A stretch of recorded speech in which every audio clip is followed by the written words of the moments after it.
I grip my water glass tighter, knuckles whitening as Marissa's words hang in the air between us. "So next week I'll be moving into your place," she says with a relaxed smile, as if she's casually announcing she's switching to almond milk or starting a jogging routine, just until I figure things out. Beside me, the champagne cork bursts open with a sharp pop, my father glowing with pride as he pours the sparkling liquid into crystal flutes I've never seen before. My mother's china, the collection she reserves only for Thanksgiving and Christmas, gleams beneath the chandelier's soft light.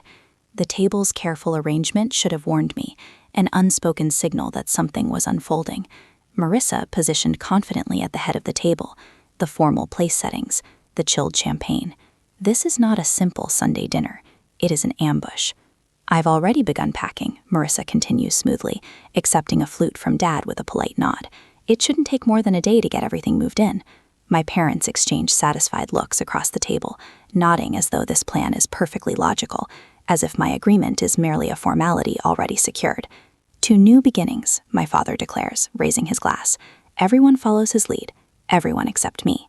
The boxes in the garage suddenly make sense. 3 days earlier, I had discovered them stacked neatly against the wall, oversized plastic bins labeled Marissa's winter clothes and Marissa's books. When I texted her about them, she brushed it aside. Just temporary storage, she'd said, only until she found more space in her apartment. I should have known, just as I should have understood the meaning when I confronted my parents about paying Marissa's rent for the 3rd time this year.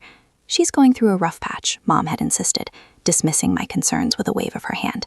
"That's what family does. We help each other." My mother's voice echoes from last week, the conversation I wasn't meant to overhear while waiting quietly in her kitchen.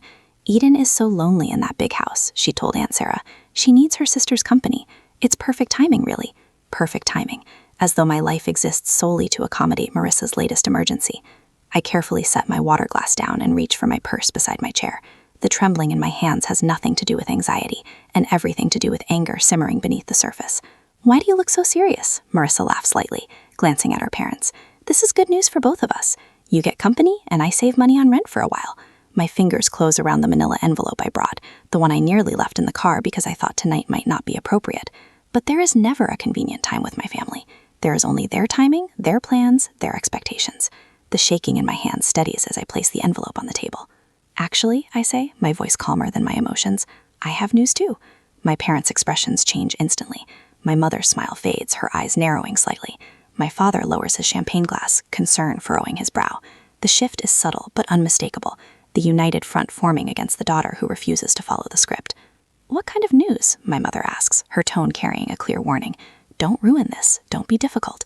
I feel the familiar labels hovering unspoken in the air: selfish, difficult, uncaring. The cost of defiance is clear. Disagree and become the family villain once again. As I study their expectant faces, I realize how deeply this pattern has shaped my entire life. Marissa takes, I give. My parents enforce the exchange. The roles never change. The boundaries never move. Until now. I place the manila envelope in the center of the table, my fingers lingering on its edge. The room grows quiet, anticipation heavy around us. "What's that?" my mother asks, irritation creeping into her voice, as though my interruption threatens an already finalized plan. "This," I reply, carefully removing the documents inside, "is the sale agreement for my house. I sold it last week. I have 30 days before I move out." The silence that follows is complete. Marissa's champagne glass slips from her hand and shatters against the hardwood floor. No one moves to clean it. My father's mouth opens and closes in stunned disbelief. "You what?" Marissa whispers at last. I scroll through my phone, pulling up the Pinterest board I discovered earlier that morning. Interesting timing, isn't it? While you were planning to move in, Mom and Aunt Sarah were already designing your future bedroom in my house. I turn the screen toward them, displaying their carefully curated board titled Marissa's New Room. My throat tightens as recognition flashes across their faces. 9 years of saving every possible dollar, working overtime, sacrificing vacations and new clothes to afford that house, my dream home. And to them, it was simply another resource to be redirected toward Marissa. My father rises abruptly, looming over me. "You can cancel the sale," he insists, waving dismissively. "These things always have cooling-off periods." My mother stands as well, resting her hand on his arm. "Eden, we already promised Marissa she could stay as long as she needed. You can't expect her to find a place in 30 days. Actually," Aunt Sarah adds from the end of the table, "we were planning to move most of her things next Tuesday while you were at work, just to make it easier for everyone." The coordinated betrayal steals the air from my lungs. I glance at Dorothy, my mother's oldest friend, seated uncomfortably beside Aunt Sarah. She stares down at her plate, refusing to meet anyone's eyes. "You can't do this," my father says, his voice hardening. "What about your property taxes coming due? You know I always help with those." The implied threat is unmistakable, his single yearly contribution now used as leverage. "Eden," my mother says softly, her voice adopting the concerned tone she uses when discussing unstable people, "I'm worried about you. This kind of impulsive decision isn't like you. Are you feeling all right? Have you been taking care of yourself?" I recognize the tactic immediately. If I refuse to comply, then I must be unwell. It's a familiar strategy, one that has kept me obedient for years. "You did this deliberately," Marissa accuses through tears. "You found out I needed a place to stay and sold your house just to hurt me." The accusation lands like a physical blow. This is always how the story unfolds. My boundaries become cruelty, my self-preservation becomes selfishness. For a moment, I consider explaining the truth. The catastrophic roof replacement that drained my savings, the broken water line, the failing heating system, the overwhelming financial pressure that made selling not merely advisable, but unavoidable. But what would be the point? They have already cast me as the villain. Why offer more ammunition? "I made this decision for my own reasons," I say instead, keeping my voice steady. "And it's final." "So you're just going to leave your sister homeless?" my mother demands, her voice rising. "After everything we've done for you?" The familiar weight of guilt settles heavily on my shoulders, the endless ledger of obligation that only ever seems to grow in one direction. "Marissa isn't homeless," I reply. "She has an apartment, and if that doesn't work, she has your spare bedroom." "That's not the point," my father interrupts sharply. "Family helps family, period." The unspoken conclusion lingers, and you are failing to do so. "I think," I say carefully, gathering the sale papers back into the envelope, "that we have different definitions of help." Beneath the table, I feel a gentle squeeze on my hand. Dorothy, still avoiding eye contact with everyone else, whispers so quietly I nearly miss it. "Good for you." The small validation feels enormous. One person in this room does not see me as selfish for protecting myself. As I sit there with my family's accusations hanging around me, I wonder whether I should reveal the financial struggles that forced me to sell my beloved home, or simply stand firm without explanation. Would sharing my vulnerability create understanding, or merely provide new weapons to use against me? The first call comes Tuesday morning while I'm preparing coffee.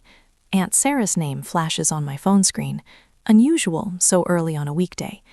"Eden, honey, I just spoke with your mother," she begins, her voice heavy with concern.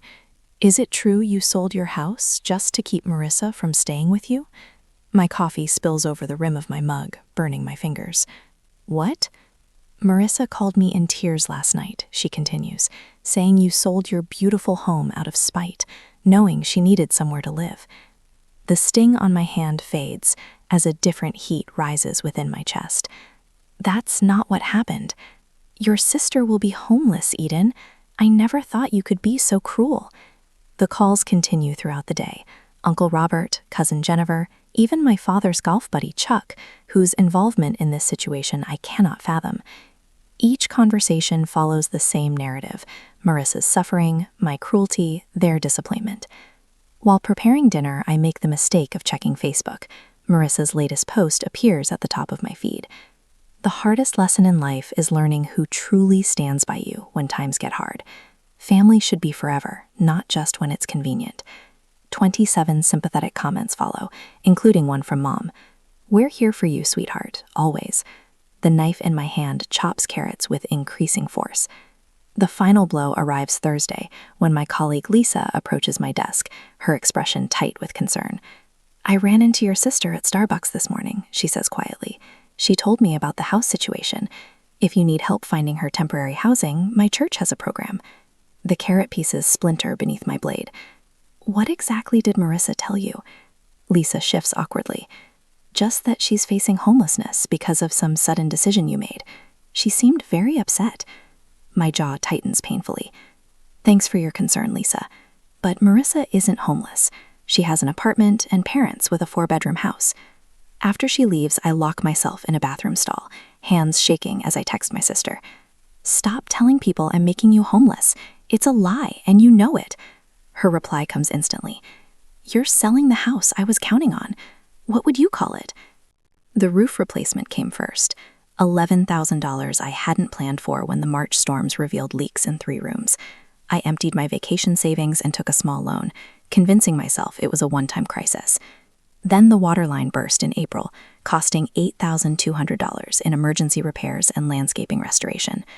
I canceled a long-awaited trip to visit my college roommate in Arizona, took weekend marketing work for a local realtor, and survived on instant noodles more nights than I care to remember. The heating system failure in June was the final blow. $5,000 I simply did not have.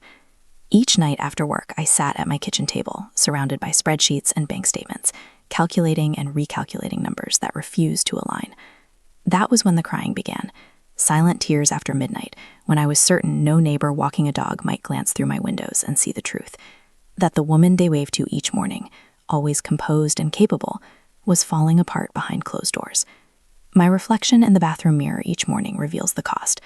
Dark hollows beneath my eyes that concealer cannot fully hide, collarbones more pronounced beneath my blouses. When my pants began slipping at the waist, I punched new holes in my belt rather than buy smaller sizes. Temporary situation, temporary solution. While maintaining this facade, I pack my home each evening. 9 years of memories, sorted into keep, donate, and discard. Books that once filled entire walls now sit boxed in corners. Wedding photos of friends, graduation pictures of cousins, vacation snapshots, all carefully wrapped and stored in containers labeled with blue marker. Through everything, I document it all. Bank statements arranged chronologically, repair invoices filed by date and category, text messages captured and saved. A fortress of evidence against the siege of family fiction. While packing my office bookshelf, I come across a framed photograph I had nearly forgotten. Me standing on the front porch of this house, the day I signed the mortgage papers. Keys clutched tightly in my hand, my smile so wide it threatened to split my face. The realtor had taken it unexpectedly, capturing the precise moment I realized I had done it, purchased a home entirely on my own. I traced the edge of the frame, remembering that feeling. Pride without apology, achievement untouched by anyone else's approval. I place it carefully atop the nearest keep box, a tangible reminder of what I built and what no one can diminish. The doorbell rings Saturday afternoon while I'm wrapping dishes in newspaper. Through the front window, I see my parents' Buick in the driveway, Marissa's red compact parked behind it. No warning message, no courtesy call. I consider ignoring them, but the knocking grows louder, more insistent.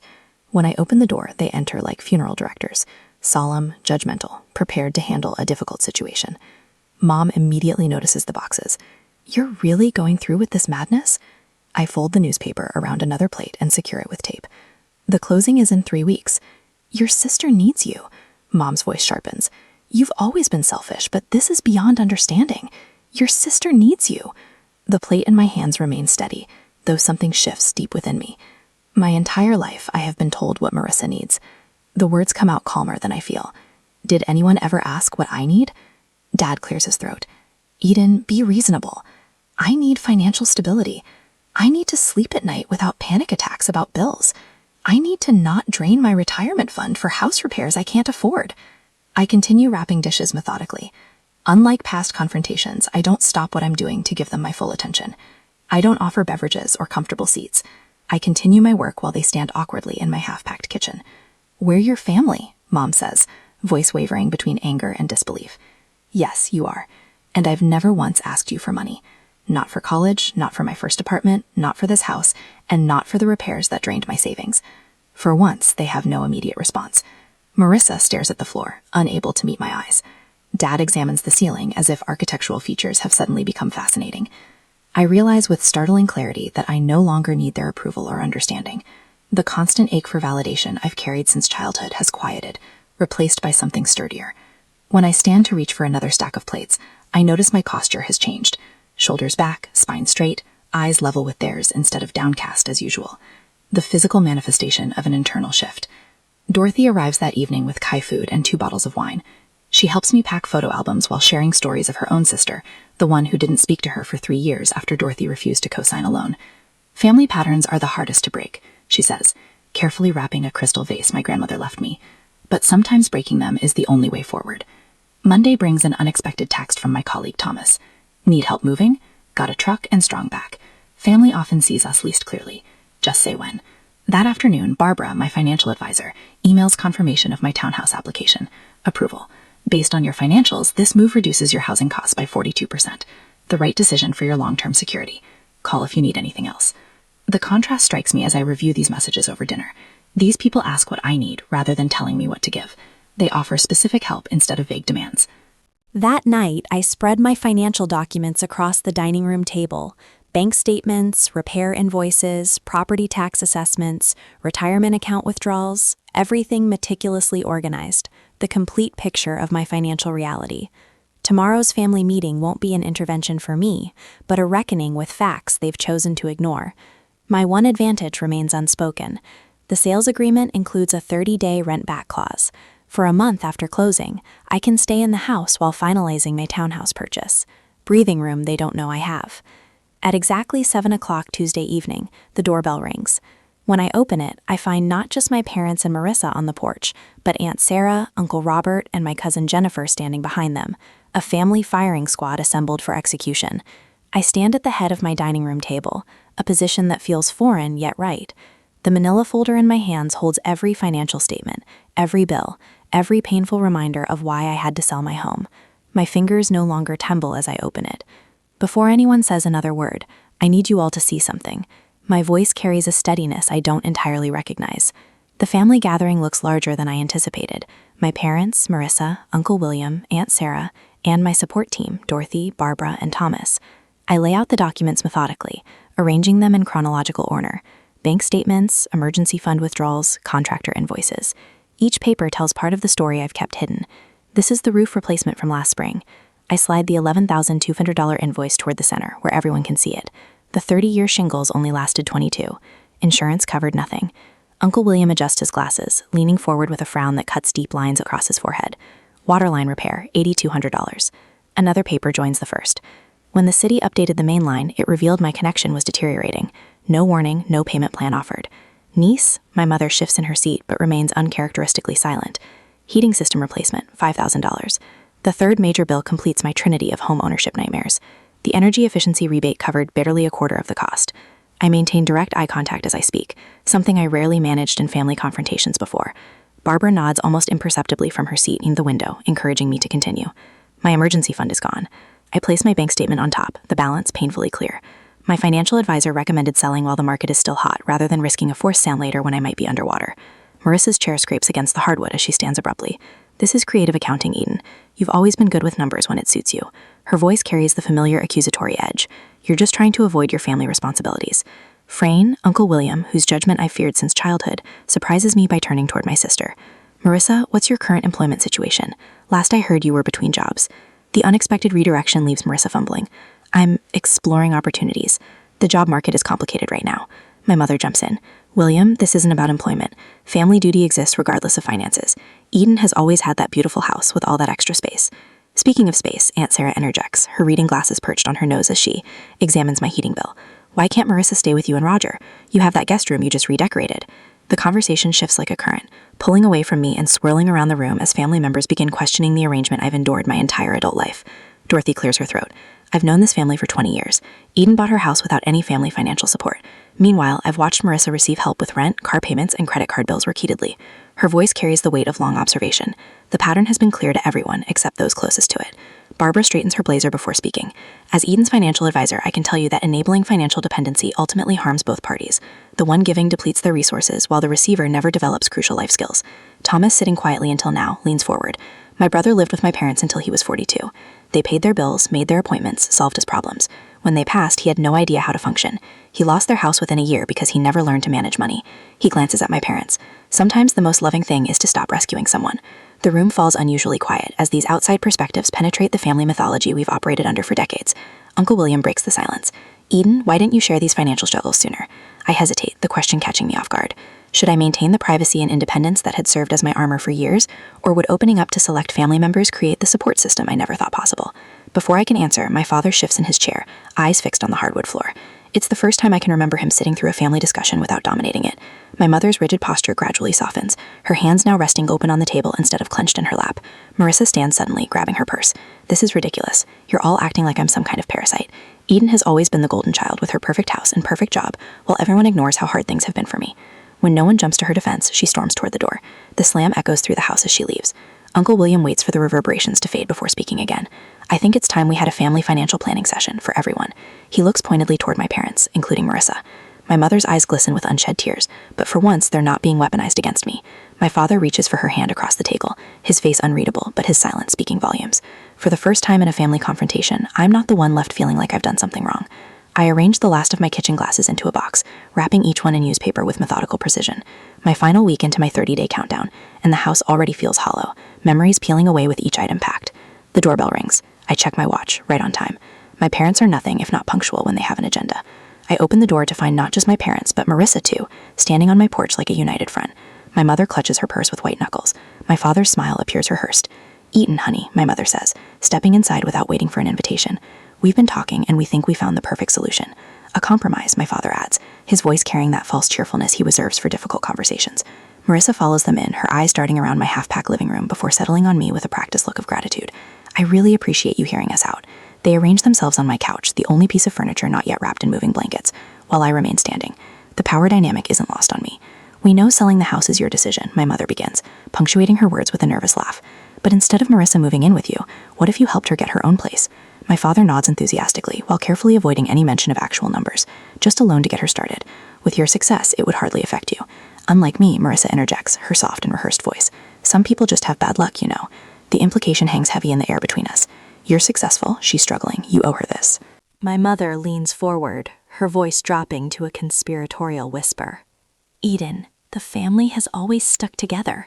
If you can't help your sister just this once," she trails off, the threat clear. Cut Marissa off, and I cut myself off from the family.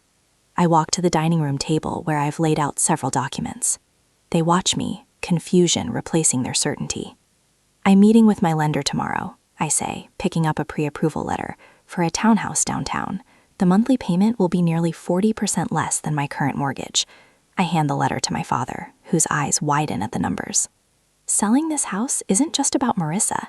It's about rebuilding my emergency savings after 3 major home repairs drained them. It's about reducing my financial stress." I take a deep breath. "It's about finally prioritizing my financial health." My mother starts to speak, but I hold up my hand. "I can't support Marissa financially," I continue, "but I can help her support herself." I pull a business card from my pocket and hold it out to Marissa. She stares at it without taking it. "Our marketing department has an entry-level position opening next week. The starting salary would cover rent on a 1-bedroom apartment. I spoke to HR yesterday, and they'd be willing to interview you." Marissa's mouth opens, then closes. For once, she seems genuinely speechless. "This isn't charity," I add. "It's an opportunity. Whether you take it is your choice." My father stands abruptly, moving toward the window where bare hooks show where family photos once hung. "Eden, be reasonable. Marissa needs—" "No," I interrupt, walking to the coffee table where I've placed a manila folder. "This is what being reasonable looks like. I am C of no." I open the folder and pull out a spreadsheet, placing it on the table between us. The itemized list contains every financial gift my parents have given Marissa over the past 5 years.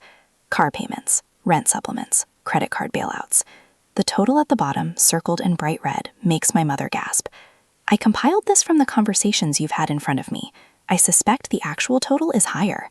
My father picks up the paper, his forehead creasing as he studies the numbers. "This isn't love," I say quietly. "It's dependence, and it's hurting both of you." My father opens his mouth to object, then falls silent, his eyes fixed on the spreadsheet. "We just wanted to help her," my mother whispers, tears welling in her eyes. "The best help is teaching someone to stand on their own," I reply, my voice steady despite the hammering in my chest. "You taught me that once, remember? When I wanted to quit college because it was too hard?" The memory hangs between us, my father refusing to let me move back home when calculus overwhelmed me, insisting I find a tutor instead. "We're doing you no favors by making life too easy," he'd said then. Strange how principles change when applied to different daughters. The silence stretches, broken only by the sound of packing tape from the box I had abandoned when they arrived. Finally, my father puts his arm around my mother's shoulders. "We should go," he says quietly. They walk to the door, my mother not quite meeting my eyes. Marissa hesitates, looking back at the business card still in my hand. "I don't need your charity job," she says, but there's less conviction in her voice than usual. I place the card on the entryway table. "It's not charity, it's opportunity." She turns away, but as she follows my parents out, I catch her slip the card into her purse when she thinks I'm not looking. The door closes behind them. I stand in my half-empty living room, listening to their car start and pull away. The silence feels different now, not hollow, but open, expansive. I sink onto the couch, running my hand over the familiar fabric. Tomorrow it goes into storage until I move into the townhouse. 9 years of memories in this house, and now an uncertain future lies ahead. I feel both liberated and isolated, triumphant and alone. The family dinner next month looms in my mind. Will they even still want me there? Has this confrontation permanently altered our relationships? The answering machine light blinks with 3 new messages, probably more relatives calling to weigh in. I ignore it, focusing instead on the business card Marissa took. One small step, perhaps the first of many. I stand in the center of my downtown loft, savoring the space around me. Sunlight streams through the windows, warming the hardwood floors beneath my bare feet. 3 months ago, this place felt foreign, a compromise rather than a choice. Now it feels like the home I never knew I needed. Another box checked off the budget, I tell myself, updating my financial tracking app. My mortgage payment appears in green, a full 30% less than what I paid for the Craftsman. Barbara's weekly check-ins have transformed what was once my greatest source of anxiety into a structured ritual I actually look forward to. The kitchen island holds my newest purchase, a professional-grade camera that would have remained a distant wish in my old financial reality. My first photography class starts tomorrow evening, the course catalog still open on my tablet. I run my fingers over the camera's textured grip, permission to create rather than just survive. My phone buzzes with a reminder, Sunday dinner at my parents'. I feel the familiar tightening in my shoulders, then consciously release it. These dinners have changed, just as I have. Later, I step through my parents' front door, carrying a bottle of wine rather than my usual tension headache. Dad greets me with a hug that feels genuine instead of perfunctory. "Eden, come see what your sister brought," he says, his voice carrying none of the comparative undertones that once filled our interactions. In the dining room, Marissa arranges flowers in a simple vase. She looks up, her smile reaching her eyes. "They gave me my first business cards today," she says, pulling one from her pocket. "Assistant marketing coordinator. Sounds fancy for someone who mostly makes coffee runs, but I'm learning so much." She hands me the card proudly, without the defensive edge that once colored her accomplishments. My mother appears in the doorway, carrying a casserole that isn't placed strategically closer to Marissa's place setting. "Tell us more about the social media campaign you mentioned last week," Mom says, looking directly at Marissa.